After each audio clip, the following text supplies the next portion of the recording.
TFC spiritual ప్రేక్షకులకు స్వాగతం. ఈ వారం రాశిఫలాలు పరిశీలిద్దాం. ఓం హ్రీంకారాసనగద్భితానలసికాం సౌహక్లీం కళాం బిభ్రతీం సౌవర్ణాంబరధారిణీం వరసుదాదహుతాం త్రినేత్రోజ్వలాం వందే పుస్తకభాషమంకుశధరాం స్రగ్భూషితాముజ్వలాం త్వాం గౌరీం త్రిపురాం పరాత్పరకలాం శ్రీచక్రసంచారిణీం.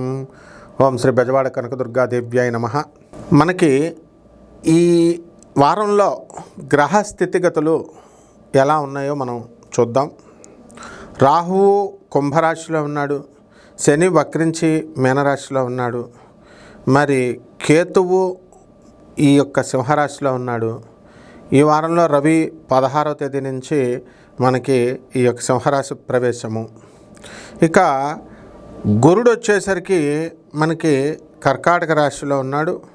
కుజుడు మనకి ఆగస్టు 2 నుంచి మనకి మిథున రాశి ప్రవేశం చేస్తున్నాడు. అలాగే ఈ యొక్క బుధుడు మనకి ఈ యొక్క కర్కాటక రాశిలో ఉన్నాడు. దీన్ని బట్టి ఈ వారంలో ఒక్కొక్క రాశి వారిగా 12 రాశుల వారికి ఫలితాలు ఎలా ఉంటాయో చూద్దాం.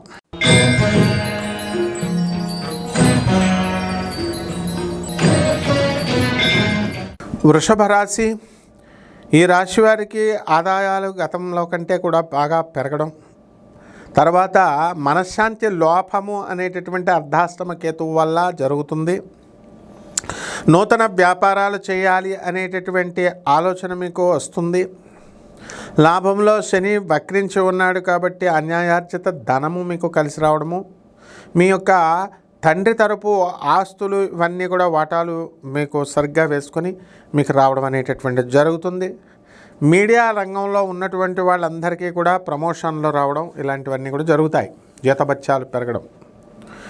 గత వారం కంటే కూడా ఈ వారంలో మీకు ఆదాయాలు చాలా అద్భుతంగా మీకు పెరగడం అనేటటువంటివి జరుగుతాయి. అలాగే దూరపు ప్రయాణాలు వృషభ రాశి వాళ్ళు చేస్తారు.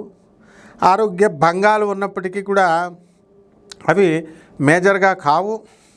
అలాగే వృషభ రాశిలో ఉన్నటువంటి వాళ్ళకి స్త్రీలతో చాలా ప్రమాదం ఉంటుందని మనం చెప్పాం. అలాగే ఈ యొక్క స్త్రీల వలన అనేకమైనటువంటి సమస్యలు ఈ వృషభ రాశి వాళ్ళకి కలుగుతాయి. అలాగే కుజుడు కూడా మనకి అద్భుతమైనటువంటి ఫలితాలు ఇచ్చి మీకు ఈ యొక్క స్థలాల రేట్లు బాగా పెంచడం, రియల్ ఎస్టేట్ రంగంలో ఉన్నటువంటి వాళ్ళందరికీ కూడా ఆదాయాలు బాగా పెరగడం అనేటటువంటివి జరుగుతాయి. పరిహారాల దగ్గరికి వచ్చేసరికి కుజ జపం చేసుకోండి, కుజ స్తోత్రాలు చదవండి. కుజుడికి కిలోంపావు కందుల్ని ఎరుపు రంగు వస్త్రాన్ని ఇచ్చి పేద బ్రాహ్మణులకి మంగళవారం నాడు ఉదయం 9 గంటలకి దానము చేసుకోండి. ఒక దేవాలయం వెళ్ళాల్సినటువంటి అవసరం ఉంది. ఈ వృషభ రాశి వారు అందరూ కూడా కొల్హాపూర్ మహాలక్ష్మి తల్లి దర్శనం చేసుకోవాలి. అక్కడ మహాలక్ష్మి అమ్మవారికి కుంకుమార్చన చేసుకోవడం ద్వారా బ్రహ్మాండమైనటువంటి మహారాష్ట్రలో ఉంది, ఆ గుడికి వెళ్ళండి. బ్రహ్మాండమైనటువంటి మీకు ఫలితాలు మీకు కలుగుతాయి. శుభమస్తు.